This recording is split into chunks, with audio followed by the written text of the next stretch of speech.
You are bookable if I believe you. And again, going back to that, that's what I try to teach people, so that it really isn't a specialized voice acting class or character class or animation class. It's an acting class that happens to have a microphone there and not a camera. It's almost identical. It's almost the exact same thing. And I really hope people understand that that's the kind of training you need to actually book something. People think you can take 2 classes and be an instant star. It doesn't really work that way. You really need to train like it's a profession, because it is a profession. You know, there are skills that you have to learn, and the hardest thing to learn is to act truthfully. I studied with Sanford Meisner, and his thing was living truthfully under given imaginary circumstances. So you can't get much more imaginary than animation.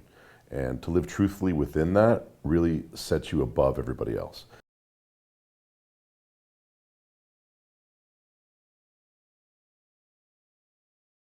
You can't just walk in with your funny voice and impress anyone, because you think you're great because your mom told you were great, or you're great at a party, but you need to find out if you really have the skills. And I can help people discover where they're at and help move them forward.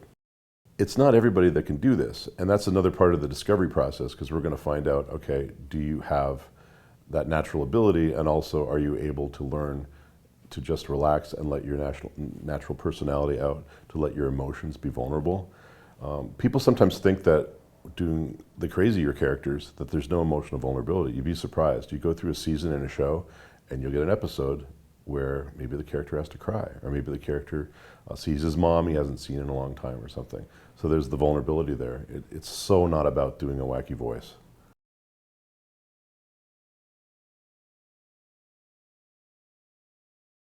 I think if a teacher cares about what happens to their students rather than just take their money, if a teacher has had good acting training and understands how their technique evolved, I think there's a lot of teachers that are voice actors that can just do it through natural ability.